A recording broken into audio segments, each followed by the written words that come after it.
अब भी मौजूद है जुल्मों की निशानी लोगों, दरो दीवार पे लिखी है कहानी लोगों। कहां से शुरू करूं ये कहानी? जुल्म सितम की ये दास्तां, आजादी के परवानों की वीरता और त्याग की गाथा। मैं जो एक रूह हूं, आत्मा, उन तमाम लोगों की जिन्होंने अपने खून पसीने से, अपने बलिदान से, जान की कुर्बानियों से इस मिट्टी के जर्रे जर्रे को आजादी का तीरथ बना दिया।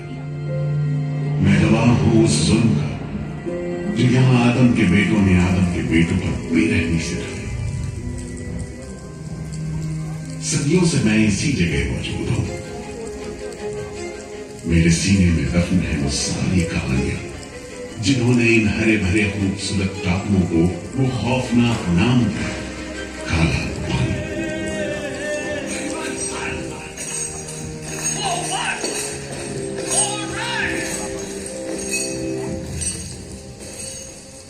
तो वहीं से शुरू करते हैं, उसी हरियाली से जो कैद करने वालों के जुल्म और कैदियों के खून पसीने से बेदाग।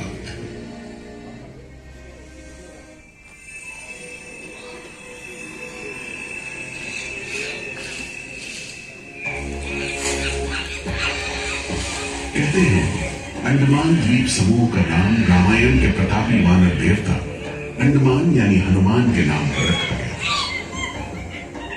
पुराने जमाने से यह कहानी चली आती है कि जब राम ने लंका पर चढ़ाई करने की योजना बनाई थी तो पहले इन्हीं टापुओं से धावा मारने की सोची थी, लेकिन बाद में इरादा बदलकर धनुष कोटि से हमला किया। इतिहास और पुराण में अंडमान द्वीप समूह इसी सिलसिले में याद किया जाता रहा है। उधर दूसरी शताब्दी के रोमन भूगोल शास्त्री टॉमी ने इन टापुओं को दुनिया के पहले नक्शे में जगह दी और नाम रखा एग्डेमॉन, एक ग्रीक गॉड एगेमेम्नॉन के नाम पर, जो भाग्य का प्रतीक है। इन टापुओं की तरफ लोगों का आना शुरू हुआ। धर्म प्रचारक, लुटेरे, बागी, मल्ला, किस्मत आजमाने को निकले जहाजी, हर तरह के लोग यहां आते रहे। 18वीं सदी के अंत में ईस्ट इंडिया कंपनी ने इन टापुओं पर एक बस्ती कायम करने की कोशिश की और यहां लेफ्टिनेंट आर्चिबाल्ड ब्लेयर को भेजा, मगर यह कोशिश नाकाम रही और अगले 60-70 बरस तक किसी ने इन टापुओं की सुध नहीं ली।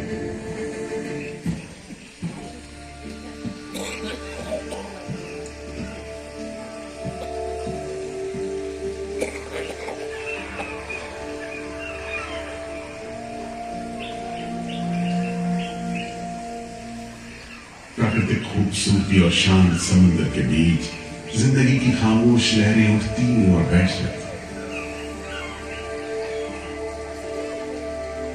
उगते सूरज के साथ पक्षी जागते और डूबते सूरज के साथ इन टापुओं पर जिंदगी सुकून से सो जाती। कि तभी भारत का पहला स्वाधीनता संग्राम यानी 1857 की आजादी की लड़ाई टूट गई।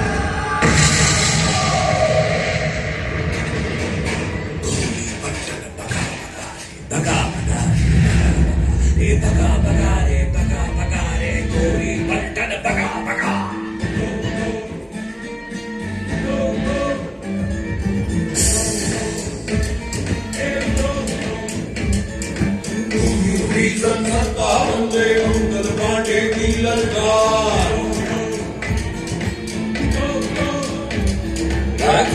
भीषण 57 में मंगल पांडे की ललकार।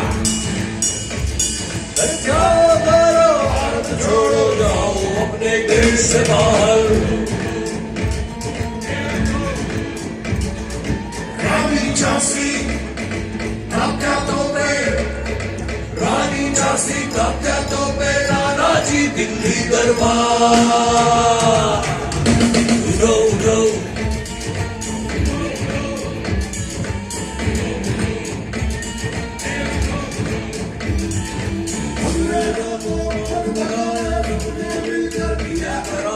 आगे पलट अंग्रेजों की एक बागियों की तलवार।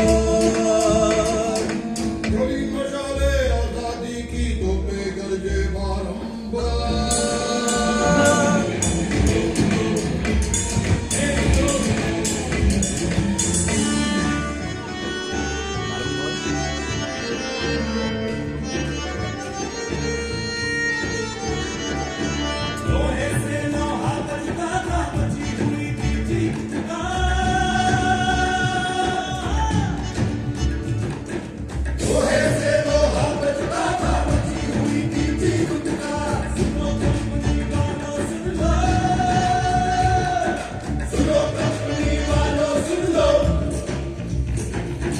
नहीं सहेंगे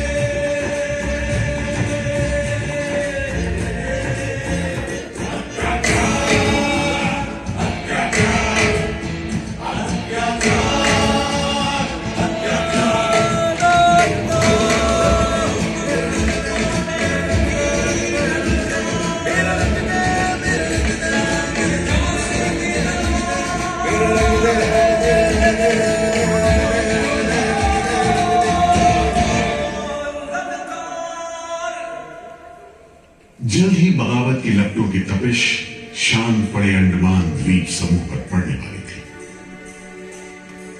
आजादी के मत वालों को सबक सिखाने के लिए फिरंगी सरकार ने 15 जनवरी 1858 को पूरे के पूरे अंडमान द्वीप समूह को एक कैद खाने में बदलने का फैसला किया। His Excellency गवर्नर जनरल ने काउंसिल में ये फैसला किया है कि अंडमान आइलैंड में कैदियों की एक बस्ती बनाई जाए। इसमें शुरू में ऐसे मुजरिम रखे जाएं जिन्हें बगावत और राजद्रोह और इससे ताल्लुक रखने वाले दूसरे अपराधियों के लिए कैद या देश निकालने की सजा दी गई हो। और इस तरह अंडमान द्वीप समूह की पुरानी खाड़ी का नाम लेफ्टिनेंट आर्चिबाल्ड ब्लेयर के नाम पर पोर्ट ब्लेयर रखकर मुजरिमों की बस्ती कायम की गई।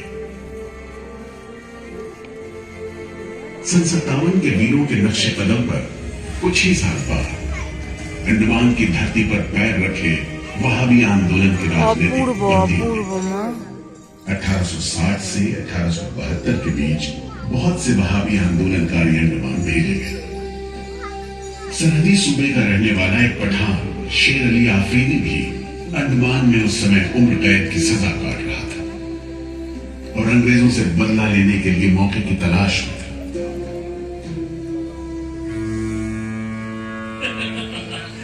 शेर अली, तुम इस भीड़ भाड़ में कैसे? ओए, हम सुना है फिरंगी का लाट साहब इधर आता है।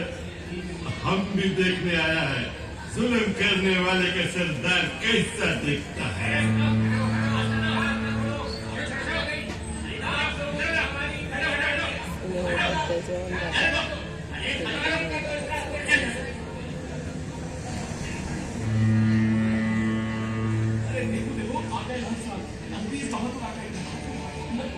मिस्टर बर्ड, मैं सोचता हूँ कि इस खूबसूरती के बीच रहने के लिए प्रिजनर होना भी मैं एक्सेप्ट कर लेता हूँ।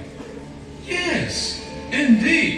Just look how beautiful this place is.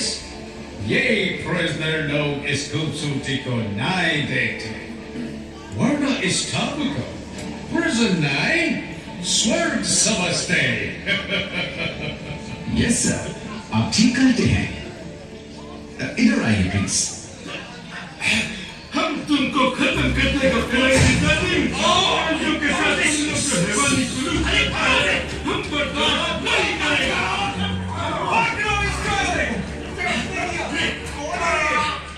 शेर अली है सजा याफ्ता कैदी, सजा में रियायत पाकर नाई की दुकान चलाता है। जैसा कि होना था, शेर अली को फांसी हो गई।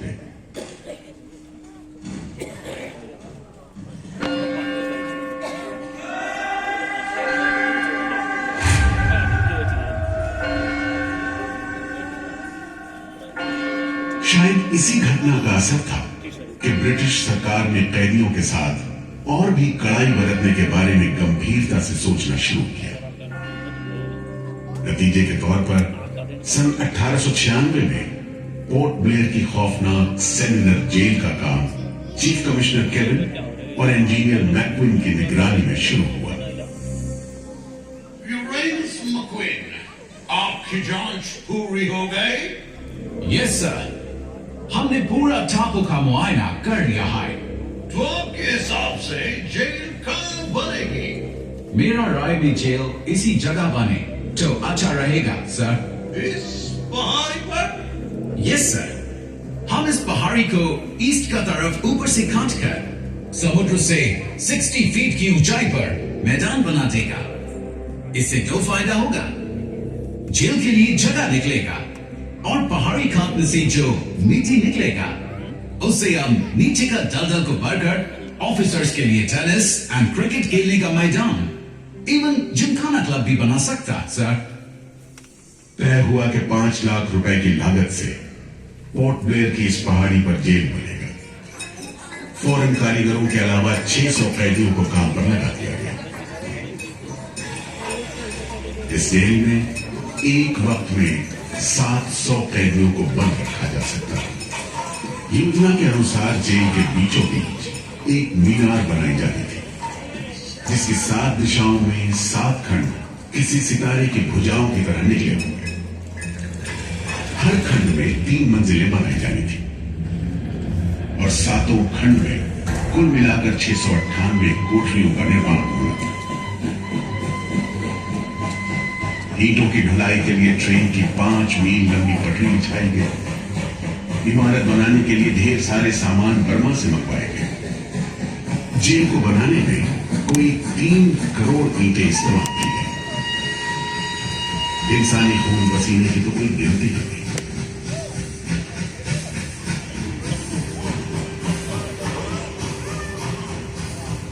सुबह दोपहर शाम रात घोड़े चलते रहे और काम होता रहा। दीवारें उठनी शुरू हो गई। आखिरकार 10 साल बाद सन 1906 में यह विशालकाय जेल तैयार हुआ और यहीं से खंडमान के इतिहास का सबसे काला दौर शुरू हुआ।